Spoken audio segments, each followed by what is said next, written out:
She smirked. Mom and Dad will make you forgive me. Her voice was sweet. Her words were venom. I stared at the wreck. My brand new car, twisted and broken, still smelling like leather and smoke. 2 hours earlier, it was perfect. A dream I'd built dollar by dollar. Now it was proof. Proof that forgiveness in my family wasn't kindness, it was control. I'm Annie. I spent years earning peace that my sister thought she could steal. Jaime thought this would end like always. She'd cry, they'd defend her, and I'd be the one apologizing for being angry. Not this time. I had already filed the report. She just didn't know it yet. Forgiveness used to be free. Tonight, it had an invoice. I had spent years saving every spare dollar, skipping vacations, ignoring every impulse purchase, driving my old rusted sedan into the ground. All for this. A brand new car that was completely mine. No loans. No handouts. Just proof that hard work finally meant freedom. The day I picked it up, I ran my hand along the hood, feeling the smooth paint, the quiet hum of something earned. And then Jaime saw it. She was leaning on our parents' garage wall, scrolling her phone, wearing that same lazy smirk she always did. "Nice ride," she said, like she already owned it. Before I could speak, she yanked open the door. "Let me take it for a spin." I blocked her path. "No, I just got it." She rolled her eyes. "Oh, come on, Annie, don't be dramatic. It's just a car." "Exactly," I said. "A car I worked for. A car you don't get to touch." That night, my keys vanished. My car, too. 2 hours later, a call from an unknown number. "Ms. Anderson, there's been an accident." The driver was fine. My car was not. When I saw her at the crash site, she laughed. "Don't freak out. Mom and Dad will make you forgive me." The next morning, Mom called before sunrise. "Sweetheart, please don't make this a big deal," she said. "Your sister didn't mean it. It's just a car." That sentence again. That tone again. Like my effort was disposable. Like her carelessness was sacred. I sat in my old car, hands on the worn steering wheel, watching sunlight spill through the windshield, and realized this wasn't about the car anymore. It was about every time they told me to stay quiet. Something inside me cracked. She wasn't sorry. She was certain. They called it an accident. I called it theft. Didn't argue with them that day. I didn't scream. Didn't cry. Didn't even bother to defend myself. Because what was the point? In their eyes, Jamie was still the baby. And I was the overreacting older sister who needed to let things go. But silence can be sharper than any shout. And mine was loud. That week, I stopped going to family dinners. Stopped answering their calls. Every time my phone lit up with Mom's name, I let it ring until it died. At first it hurt. That familiar ache of being the outsider in my own family. But soon, the ache turned into focus. I went to work early, stayed late, took on every extra project I could. Every spreadsheet, every late night, every quiet victory became fuel. Meanwhile, Jaime posted selfies and captions about staying positive. She hadn't even asked if I was okay. Didn't care what her mess had cost me. Because she'd never had to care. Mom texted, "She feels terrible." Dad called, "We're family, honey. Let's move forward." No one asked what I wanted. No one asked what it felt like to watch everything I'd earned vanish overnight. So I stopped explaining. Stopped trying to be understood. And in that quiet, I started building something new. I sold what was left of the wreck. Bought a cheaper car with the payout. Opened a new savings account. One I didn't tell them about. Every deposit felt like reclaiming a piece of myself. Every dollar said, "You were right to walk away." Nights were the hardest. I'd stare at my ceiling, thinking of all the apologies that never came. But somewhere between exhaustion and resolve, I realized peace isn't silence. It's knowing you don't owe anyone an explanation. I started jogging in the mornings, just to clear my head. Some mornings I cried while running. Other days I laughed, because distance finally felt like peace. 6 months passed. They still treated Jamie like the fragile one. But the thing about silence is, it gives you time to plan. So when Dad called again, saying, "We're having dinner, come by. Your sister wants to apologize," I almost laughed. Because I already knew this wasn't about an apology. It was about control. About getting me back in line. That night, I ironed a simple black dress. Not because I wanted to impress them, but because I wanted to look composed. When the truth finally shattered their version of peace, I took a slow breath, looked at the insurance file on my desk, and smiled. They wanted peace. I was about to give them truth. And I wasn't afraid anymore. Dinner felt staged. Like a play everyone had rehearsed, but I hadn't read the script for. The table was set with candles. Soft jazz playing in the background. Mom in pearls, Dad in his favorite shirt. Even Jamie looked like she'd made an effort. Lip gloss, curled hair, that practiced sweet smile. She only wore when she needed something. "Annie," Mom began, voice sugar-coated. "We're so glad you came. It's time we moved past all that unpleasantness." Unpleasantness. That's what she called my wrecked car. My stolen piece. I smiled politely. "I'm glad you feel that way." Dad leaned forward. "Your sister's been under a lot of stress. She's truly sorry." Jaime's eyes didn't match her words. She gave me a slow, lazy grin. "Yeah, I shouldn't have taken your car. It was dumb. But, mistakes happen." Mistakes. She said it like she'd burned dinner, not totaled something I worked years for. I took a sip of water, feeling the cold slide down my throat, steadying myself. "Funny," I said softly. "You always call them mistakes, and I'm always the one who pays for them." Mom sighed, her tone shifting into that calm, manipulative register. "Honey, forgiveness is strength. You don't want this resentment to eat at you." I nodded. "You're right, Mom. I don't." Their faces relaxed. They thought I'd surrendered. That's when I reached into my bag, pulled out a thick envelope, set it on the table, right in front of Jamie. She frowned, half-smile twitching. "What's that? Another dramatic note? Read it." Her hand trembled slightly as she opened it. Her eyes moved down the page. The color drained from her face. Her lips parted. But no sound came out. Dad leaned over. "What is it?" I waited. Let him take the papers. Watched his brow furrow as he scanned the header. Insurance liability transfer. Unauthorized use. The silence that followed was almost holy. Mom froze, fork halfway to her mouth. Dad's jaw tightened, and Jamie, she looked at me like she'd just seen a ghost. "What did you do?" she whispered. "Nothing illegal," I said. "I just told the truth." Her voice cracked. "You reported me?" I leaned back, folding my hands calmly. "I didn't report you, Jamie." "The officer did. I just didn't cover for you this time." Her breath hitched, anger blooming across her face. "You can't do this!" I smiled. "I already did." Mom's tone sharpened. "This will ruin her, Annie." I met her gaze, unflinching. So maybe she'll finally learn what ruin feels like. For once, the silence wasn't mine. It was theirs. And for the first time, I didn't feel guilty for winning. For a moment, no one moved. The only sound was the faint clink of Mom's fork hitting her plate. Then Jamie pushed her chair back with a screech. The papers crumpled in her fist. Her breathing came in sharp bursts. "This isn't funny," she snapped. "Tell me you're joking, Annie." I stayed perfectly still. "I'm not." Her eyes darted to Mom and Dad, panic now flickering where arrogance used to be. "Do something," she hissed. "Tell her to fix this." Dad's face had gone pale. He turned to me, his voice trembling. "Sweetheart, you didn't mean to actually file this, right? You can call them, undo it. This is family." Family. That word again. A leash disguised as love. "No, Dad," I said evenly. "This time, family means accountability." Their silence thickened, heavy and sharp. The weight of their disappointment pressed against my chest. Like the air itself wanted me to surrender. But I didn't flinch. Not this time. Not again. Mom slammed her napkin down, her calm veneer cracking for the first time. "This is cruelty, Annie. You're ruining your sister's future."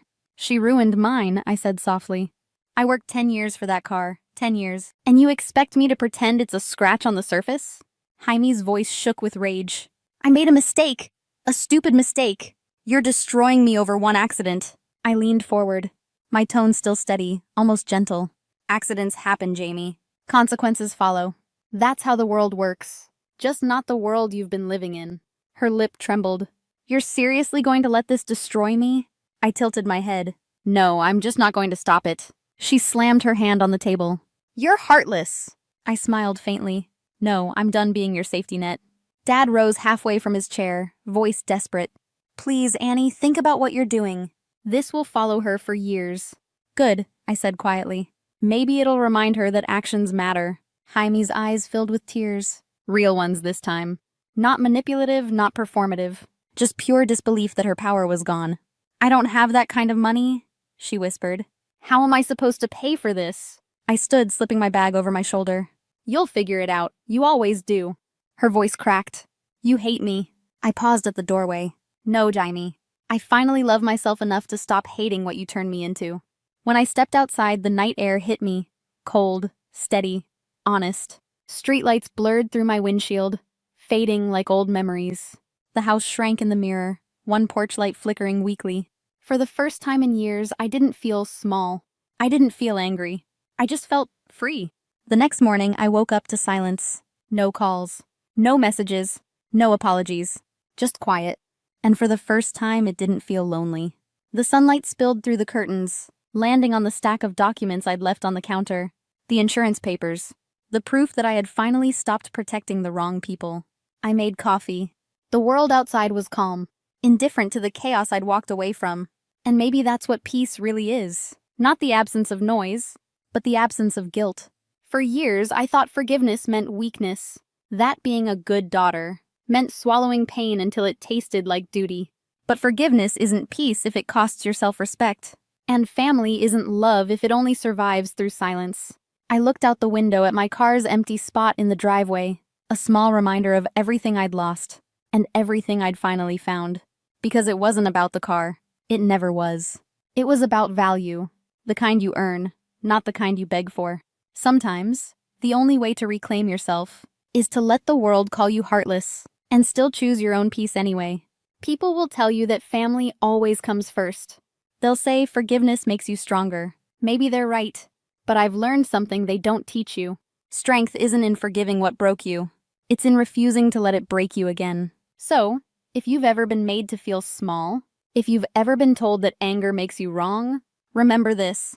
You're allowed to choose peace, even if it means choosing distance. Peace doesn't whisper. It roars when you finally stop apologizing for earning it. Have you ever faced something like this? Tell me in the comments. You're not alone. I didn't expect her to stand. She had been in that chair since she was 3 years old. Or at least that's what they said, that she couldn't move, couldn't speak, that her name was Sophie Whitmore and she was, as they put it, special from birth. But 10 minutes after they left after the front door of the Whitmore mansion shut behind them after the echoes of their designer luggage wheels faded across the marble, I heard the softest sound behind me in the kitchen. I thought it might be the wind, a creak, something meaningless. But when I turned around, Sophie was standing in the doorway, barefoot, slightly swaying. One hand braced on the frame, her legs trembling just enough to show she hadn't done this in a long time, but she was up, standing, watching me. Her brown hair hung in quiet strands around her cheeks. Her eyes, deep, alert, intelligent, met mine for the very first time, not as a patient, but as a person. And then she said it. 7 words, not whispered, not forced, just said. They want my $4 million. Please help! I dropped the wooden spoon in my hand. It clattered against the stovetop, rattling louder than it should have. The air shifted. I remember thinking, that can't be her voice. She's never spoken. She doesn't speak. She's not supposed to speak. But she stood there, this 8-year-old girl they'd told me was neurologically impaired, mute, and bedridden. And she looked at me, not with fear, but with the kind of pleading that knows exactly what's at stake. In that moment, I forgot the pasta boiling on the stove. I forgot the sterile binder filled with hourly care routines. I forgot the Whitmore's crisp instructions delivered with perfect smiles and colder eyes. All I saw was a child who had been told to stay quiet, and all I heard were those 7 words echoing louder than anything else that had ever been said in that house. 3 days earlier, I had been at home folding laundry, listening to the low hum of the dryer and the ticking clock over the sink when my phone rang. It was Vivian Whitmore, my mother-in-law. Vivian never called to chat. Her voice, as always, was measured and pleasant, the kind of politeness that made you feel like you were being handled, not spoken to. She said they were heading to Hawaii, a family vacation, 2 weeks. All of them, her husband Charles, their daughter Brooke, their son Andrew, and even my husband Daniel. And they needed someone to stay with Sophie. Not asked. Informed. Rachel, dear, we've let go of Sophie's regular nurses. They've been so unreliable. And it's just not fair to expect Brooke to stay behind. You're the perfect choice. Daniel agrees. I stood there in my kitchen holding a dish towel in one hand, trying to process what she had just said. Sophie was Brooke's daughter, not mine. I had no training in special needs care. I was a school teacher, not a nurse, but that didn't seem to matter. I remember asking quietly, "What about my job?" Vivian's tone brightened as if I'd asked about the weather. Darling, it's spring break next week, isn't it? And Charles has already spoken to the superintendent. He'll cover the second week as a personal favor. You won't lose a single day's pay. It's all arranged, like I was a chess piece. That night I confronted Daniel. He stood in the hallway, suitcase half-packed, looking sheepish. He was always kind, always loving. But when it came to his family, he folded like tissue paper in the rain. Babe, I know it's sudden, but they really need us. You'll be in the guest suite. It's practically a mini apartment. I'll be back before you know it. I asked if he thought it was fair. He looked at me with that half smile, the one that tried to calm without fixing. It's just 2 weeks. And that's how I found myself in the Whitmore mansion, a grand and echoing estate built on old money and older secrets, standing in a room that smelled like disinfectant and lemon oil, being handed a binder by Brooke, the girl's own mother, who barely looked at her child as she zipped up a designer suitcase. Just follow the routine. Meds 3 times a day, blended shakes, no missed doses, she said, flicking her long manicured nails over the printed schedule. If you skip one, she gets difficult. Difficult how I asked. Brooke shrugged. She just does. The last thing she said before leaving stuck in my mind for days after. It's mostly for show anyway. Then came Charles Stern, silver-haired and still radiating the kind of power that made people lean back without knowing why. We're trusting you with our granddaughter Rachel. Don't disappoint us. And just like that, they were gone. Luggage wheeled out, cars pulling away. No goodbye for Sophie. No wave. Not even eye contact. Just me alone in their cold, sprawling house, and a little girl in a wheelchair who stared out the window like she already knew everything I didn't.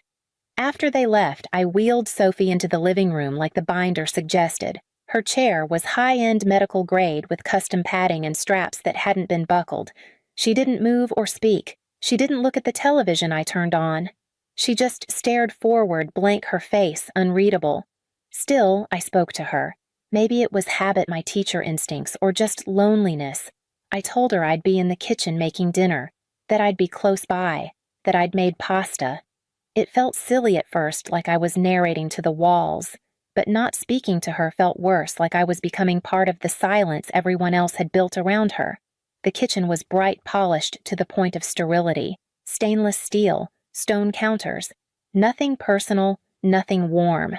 I set the pasta to boil, then opened the fridge to get Sophie's nutrition shake. The containers were lined up labeled by day and time, along with the tiny bottles of crushed medication that Brooke had emphasized. I hesitated. Not out of suspicion yet, but because I was overwhelmed. It felt wrong to be caring for a child I barely knew in a house that didn't feel real. Still, I followed the instructions, prepping her shake measuring pills, reminding myself this wasn't about trust, it was about routine. Then I felt it. That sensation, faint, instinctive, like someone was watching me. I turned, and that's when I saw her. Standing, no chair, no straps, no blank stare. Sophie. Her knees were slightly bent. One arm touched the doorframe, steadying her. She looked unsure, but not incapable. Her chest rose and fell in quick, shallow breaths. And her eyes. God, those eyes met mine and didn't look away. I froze. Sophie, I whispered, and then she spoke. Her voice was soft, a little raspy, but unmistakably clear. They want my $4 million. Please help. The room fell silent. Even the water on the stove seemed to stop bubbling. I stared at her. Her lips had moved. Her words made sense. She wasn't hallucinating. I wasn't hallucinating. Sophie, you can talk, I said, barely louder than a breath. She nodded. Then she looked over her shoulder as if afraid someone else might be listening and added, "But you can't tell them. If they know I told you, they'll hurt me again." I eased toward her slowly, not wanting to scare her, not sure what I was even seeing. My mind was racing, half of it insisting I call 911, the other half whispering that I already knew this wasn't a delusion. Sophie took one shaky step forward, then another. Her legs weren't strong, but they worked. Her fingers clutched the trim along the wall as she guided herself toward the nearest chair. I pulled it out gently, letting her sit down without saying anything more. She looked small in the oversized kitchen chair, feet dangling, hands folded in her lap. Still silent now, watching me. "Can you tell me what's going on?" I asked softly. She hesitated, then nodded. "When my other grandma and grandpa died, they left me money. $4 million. Mommy didn't like that. She started giving me medicine, made me sleepy, weak." Her voice wavered, but her eyes stayed clear. She wasn't reciting something, she was remembering it. "When I didn't take it, she pinched me, locked me in the closet. They all told me to pretend, that if I talked or moved when people were around, I'd be taken away forever, that no one would believe me anyway." I couldn't speak. "I tried to tell a nurse once," she continued. "She left after that. They said she moved away, but I think she saw something." She pulled something from beneath her shirt, a small spiral notebook, its cover soft from wear. She opened it on the table between us.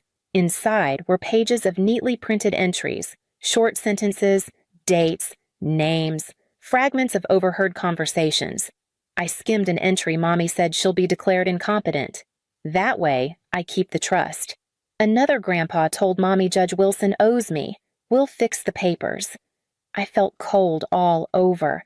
"How did you learn to write like this?" I asked. I taught myself. They didn't think I was learning, but I listened.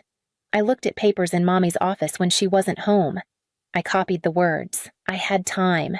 I looked at this child, this little girl who had been presumed unreachable, and saw someone who had been awake the whole time, watching, surviving. I picked up one of the pill bottles on the counter and read the label. The dosage was too high for an 8-year-old unless under extreme conditions, and yet no one had ever questioned it. No school records, no independent doctors, no second opinions. Just the word of a wealthy family. My stomach turned. Sophie looked up. "I waited until now because they never leave me with just one person. Always nurses. But you talked to me like I was real." Her voice cracked at the end. In that moment, I saw the weight she'd carried, not just the drugs or the silence, but the sheer effort of pretending to be invisible. And now she had chosen to speak, to me. That night, I didn't sleep.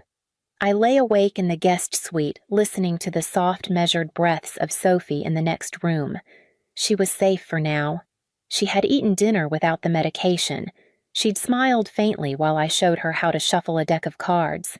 She had even asked quietly if she could help set the table, but my mind wouldn't rest.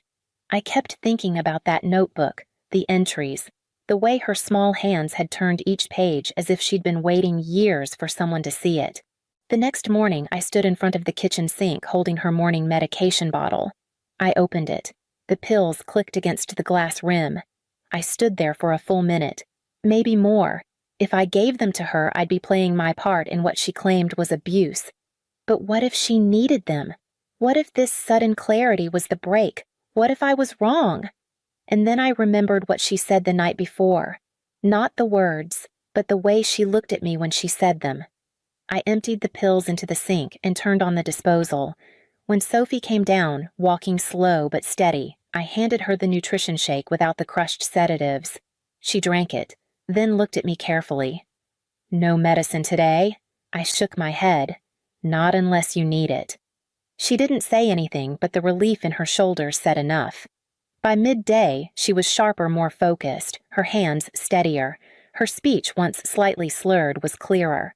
She told me jokes, quiet little ones she'd made up in her head. She beat me at Go Fish. In the afternoon, she took my hand and led me down the hallway.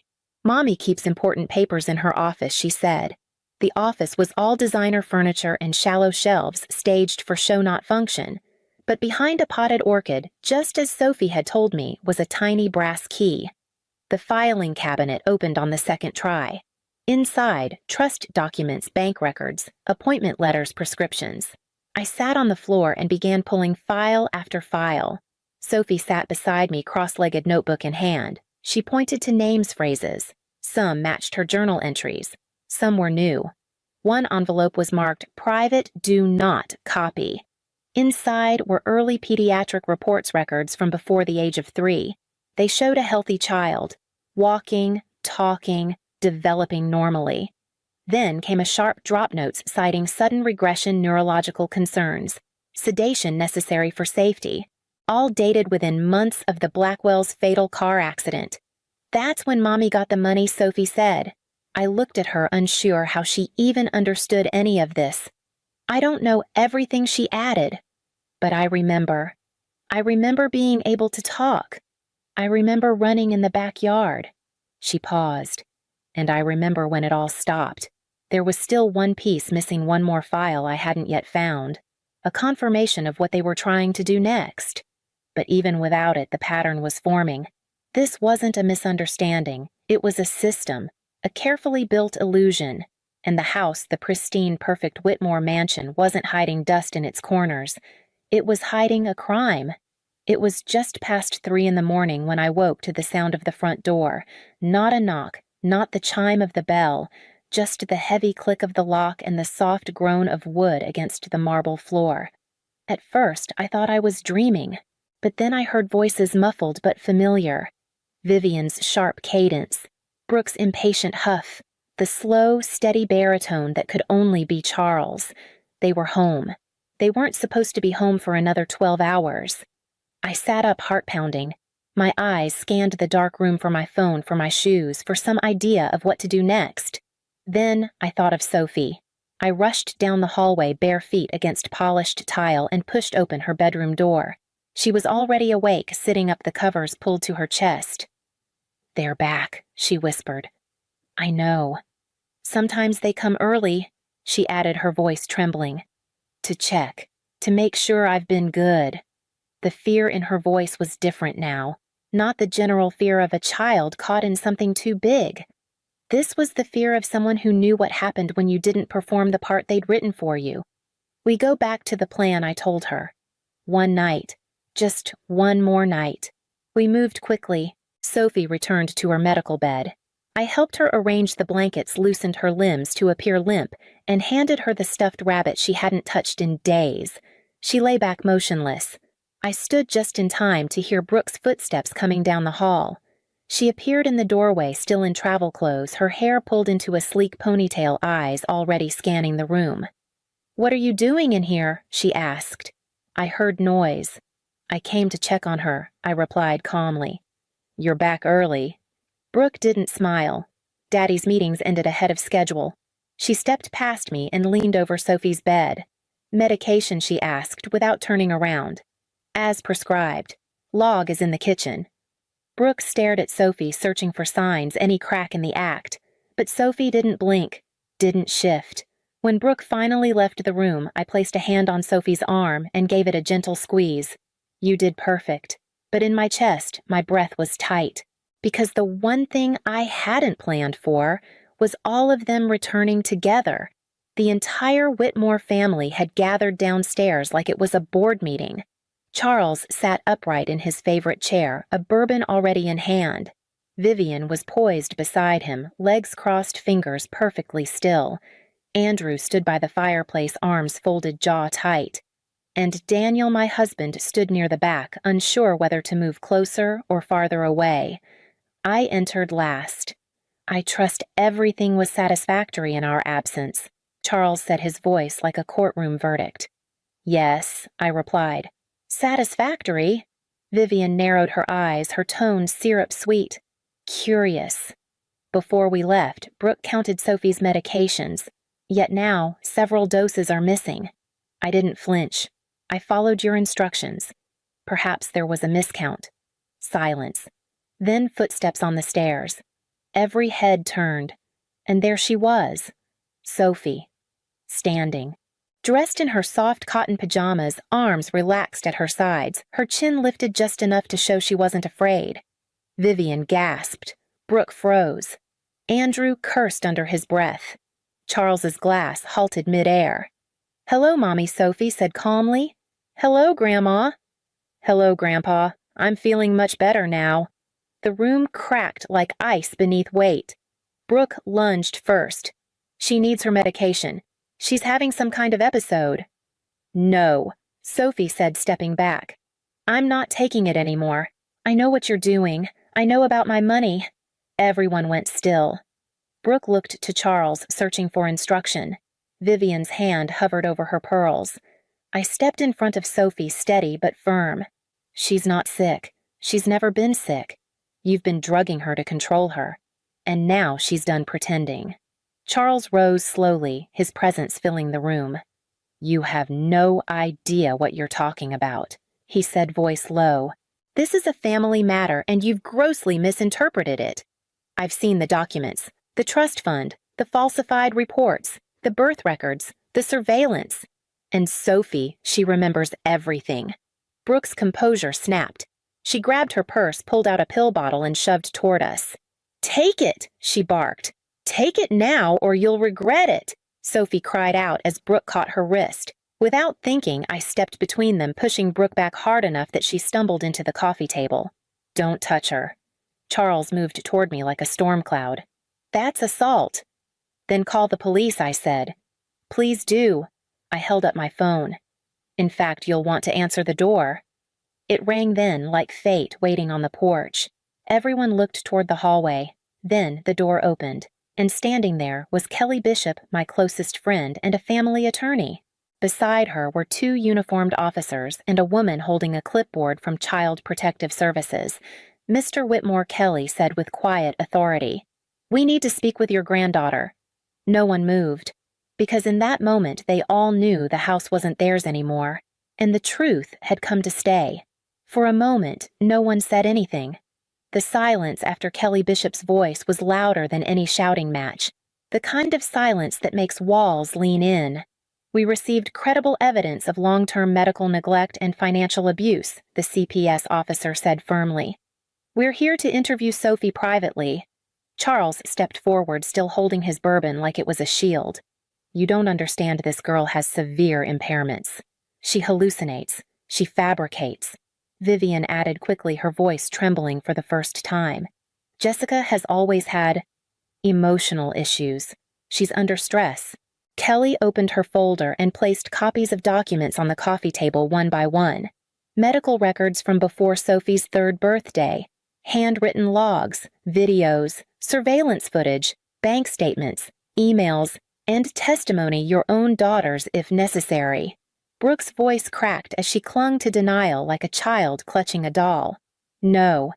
Daddy said it was just for a little while. We were just trying to protect her. Charles didn't look at her. He looked at Kelly. Name your price. Everyone has one. One of the officers stepped forward. Mr. Whitmore, I suggest you stop speaking. I moved closer to Sophie, who had stayed quiet the whole time. Her hands were shaking, but her feet stayed planted. Daniel stood to the side, pale eyes darting between his family and the woman he married. Sophie, the CPS worker, said softly, "Can we talk for a moment?" Sophie looked up at me. I nodded. It's okay. You don't have to be afraid anymore. She followed the woman into the sitting room. As the door closed behind them, Vivian turned to Daniel, almost pleading. Tell them, Danny, she's lying. You know she's lying. He stared at her. And then, I don't know anything anymore. He said, his voice low. Maybe I never did. Charles took one step toward him. I didn't know it then, but the last time I saw my mother smile like that, really smile, was on a rainy weekend in 1989. We'd rented a crumbling little cottage by a lake in the Catskills. I was 6. Brianna was still in diapers. Mom had taken her hair out of its bun, let it go soft around her shoulders, and she laughed when Dad burned the sausages. It was the only time I remember her looking weightless. That memory stayed with me. Not as a grand ambition, but as something quieter, like a promise I made to no one. Years later, when I had the chance, I bought land on that same lake. I designed a home with wide windows, wood beams, and a wraparound porch so you could hear the water at night. I didn't tell anyone this, but I'd built it with her in mind. A place she could retire to. A place where she might let her shoulders down again. My name is Helen Whitman. I'm 42 years old. I run a boutique software firm I started in my early 30s after leaving a corporate job that never quite let me be a person. I'm not married, no kids. I've been called driven cold efficient sometimes in the same breath. But I pay for my parents' dental. I send gifts on time, and for 3 years I helped cover Brianna's student loans without telling her. Brianna Bree, to everyone but me, is 10 years younger. Blonde, lively, good with people. She always seemed to know how to show up at the right moment with a smile or a joke. She didn't stay long in any job, but people forgave her for that. She's just finding her path, Mom used to say. I'd found mine early. No one ever called me brave for it. Our parents, Frank and Linda, worked long hours in their hardware store when we were growing up. They were decent, tired people. They never missed a tax payment, but they missed a lot of dinners. I learned early how to keep the house running. Bree learned how to be liked.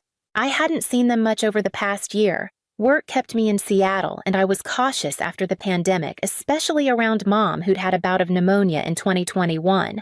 Still, I sent regular updates. I invited them to the lake house for weekends. They always said maybe next month. I assumed they were waiting for a quieter season. The lake house wasn't just real estate to me. It was the one thing I'd built that wasn't about strategy or scaling. It was a memory remade into wood and stone. And no matter how far I drifted from the rest of the family, I held on to this belief that when the time came, I'd hand my mother the keys and she'd say, "You remembered." That was the shape of the story in my head. But stories don't always get told by the people who write them. It was a Sunday morning in late April. I had just poured a second cup of coffee and sat down to review some numbers for a client. My phone buzzed on the counter. A Facebook notification Brianna had tagged our mother in a photo album. The cover read, "Surprising Mom at the most beautiful place to celebrate 70 incredible years," and below it, couldn't have asked for a better day with the people who love her most. I opened the album slowly. My thumb hovered over the screen longer than it needed to. The first image loaded Mom in a pale blue dress, caught mid-laugh as she leaned over a cake with pink roses. She was sitting in the wicker chair from my sunroom, the one I'd driven 3 hours to pick up because it reminded me of her.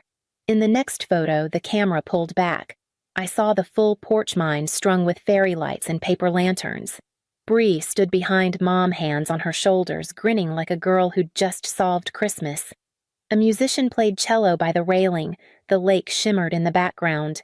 Every angle screamed the house I built. The cedar beams, the long oak table, the quartz countertops I'd debated for weeks. All of it. But not a single part of me was there. I kept scrolling. Cousins, neighbors. Some of Bree's college friends I hadn't seen since her 3rd graduation party. Mr. Becker still in his fishing vest, standing by the fireplace I'd custom designed. Toasts were raised, plates were cleared, candles were lit. I wasn't mentioned, not once, not in the captions, not in the tags. I called Bree. No answer. 10 minutes later, a text arrived. "Oh, hey, yeah, kinda last minute.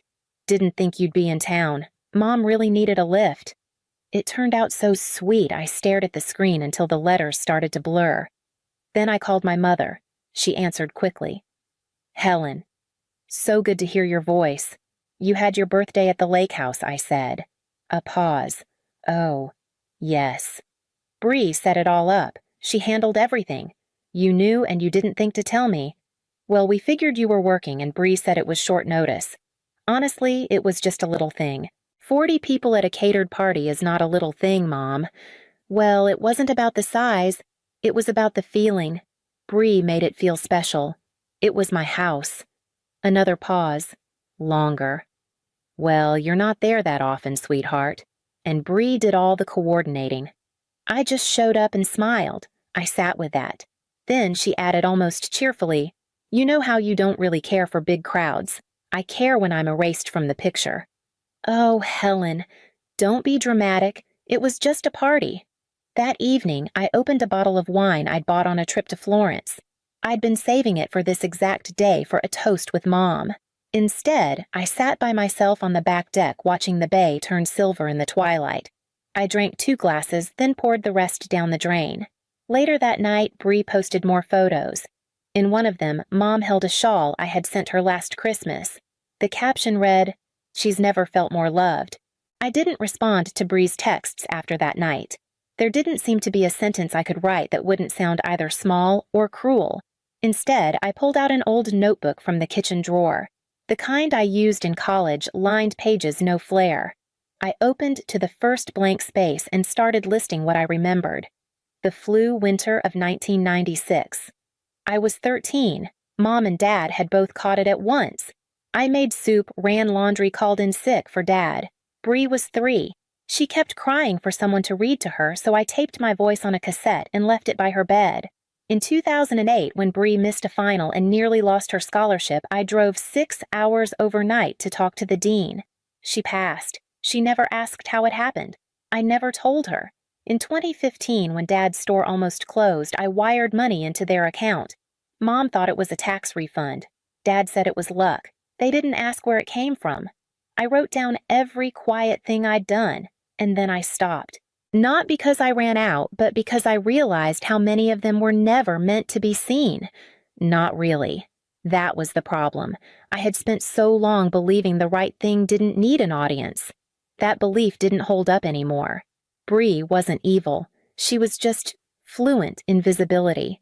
She understood how to move through the world in a way that gathered attention like pollen. She gave hugs in front of cameras. She wrote handwritten notes and left them on pillows. She remembered birthdays and made everything sparkle.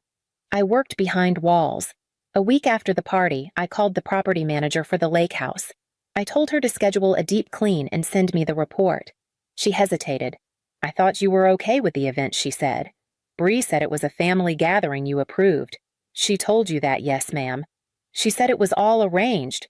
I wouldn't have allowed a party otherwise." There were about 40 guests, catered food. Someone spilled wine in the sunroom. We tried our best to clean it up. When the photos came through, I studied them like evidence.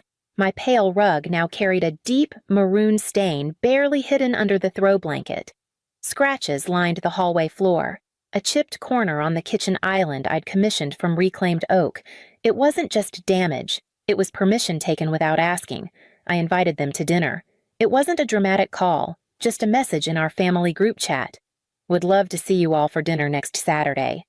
I'll bring food. Your place at 6. No one asked why. No one declined. I arrived with a lasagna salad and a bottle of wine no one touched. The house smelled like lemon cleaner. Bree was already there, curled on the couch in leggings and a sweatshirt that said, "Good vibes only." Frank sat in his recliner flipping through the muted TV. Linda was fussing with napkins. No one mentioned the party. We made it through salad before I said, "Can we turn off the TV? I have something I'd like to go over." Frank looked surprised but reached for the remote. The room went quiet. I pulled out my laptop. "I want to show you a few things," I said. First, the photo of the wine stain, then the deep scratches along the hallway floor, the chip in the kitchen island. I clicked slowly, letting each image linger. "These are from the house," I said. "After the party." Bree shifted.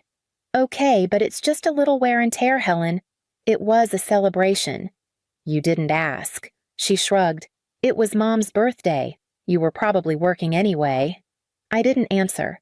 Just clicked to the next slide, a screenshot of Bree's Facebook post, the one with the caption about being surrounded by everyone who loved Mom most. Linda set down her fork. "It was a beautiful day," she said quietly. "Everyone came together. Bree made it happen." "And you didn't think to invite me?" I said. "We assumed you were busy," Frank offered. "You've been out of town so much lately." "You didn't forget," I said. "You made a decision." Bree crossed her arms. "Oh, come on. You act like this is some grand betrayal. It was a party. We thought it was better not to pressure you. Better for who I don't know, Helen. You always make things complicated. There's always paperwork, a system, a policy.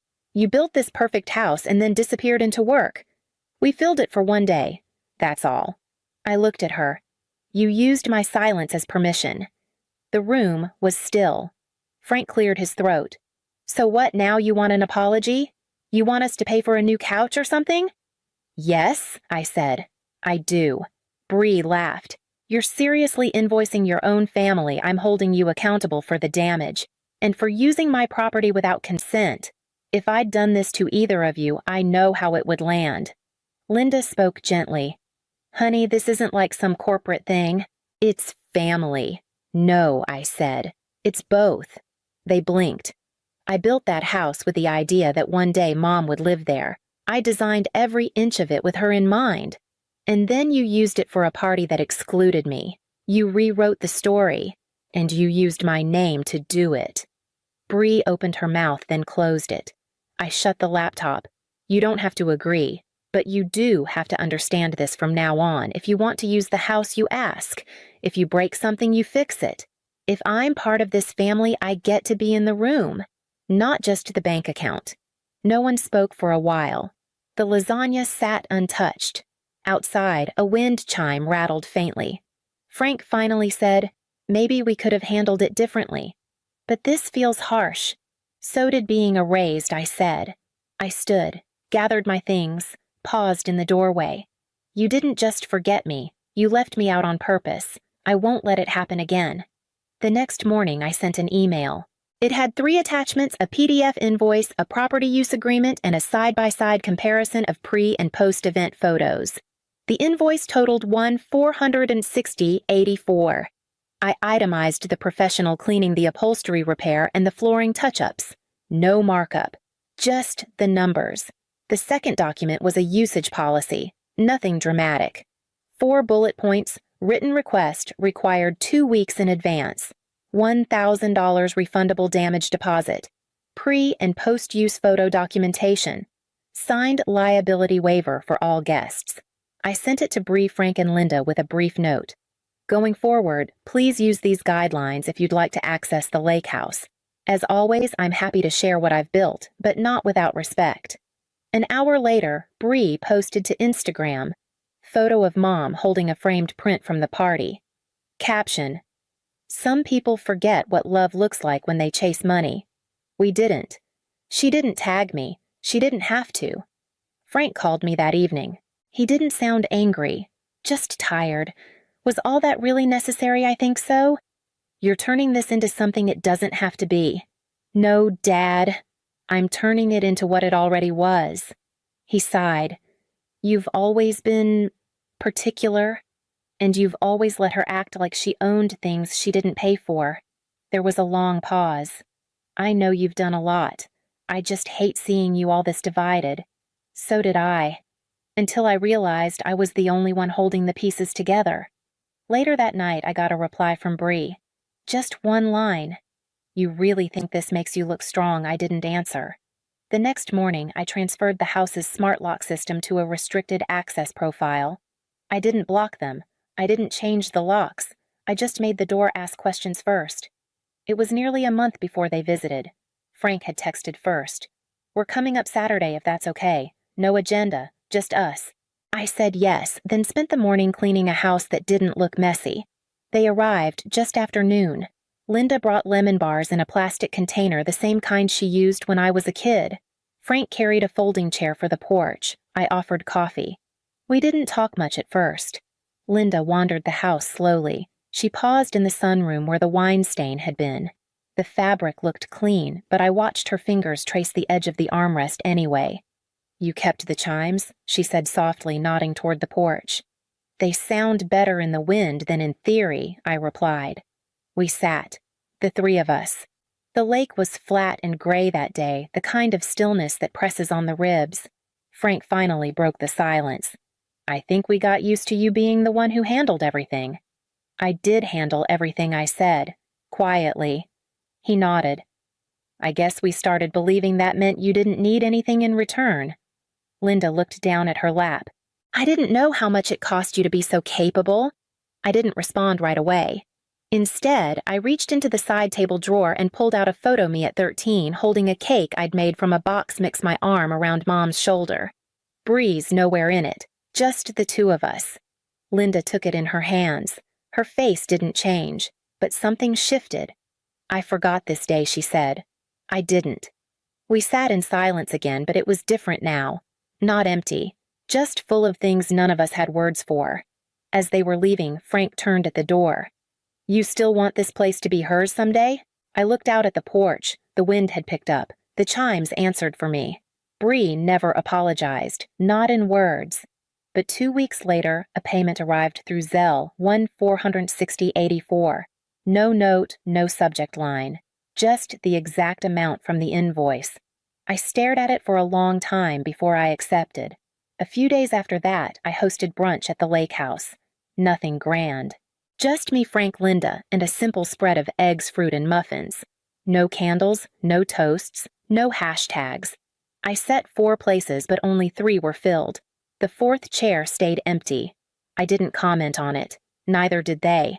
It wasn't about punishment. It wasn't a message. It was just space left open for someone who had once decided I didn't belong in my own home. After we cleared the plates, Linda stood by the window. She watched the lake for a while, then said, "It really is beautiful here." I nodded. She turned to me. "You didn't have to invite us." "I know." Outside, the wind moved through the trees like it always had. The chimes tapped gently against the porch beam. One note, then another, then silence again. "I'm not asking you to take my side. But there are mornings I still remember that photo, the birthday cake, my mother's smile, my house, and my absence. No one crossed my name out. They just never wrote it down. Sometimes what hurts most isn't what's said, it's what's quietly decided without you. No slamming doors, no shouting. Just a seat. You built a room you opened quietly, filled without you. If you've ever been the one who gave quietly, if you've ever found out the family story was told without your name in it, then maybe you know what it's like to be erased with a smile. I'm not asking you to comment or explain. Just this, what's one word you wish they'd said to you? One word you waited for. One word you still hear even in silence. Leave it below. No judgment, no details, just the word.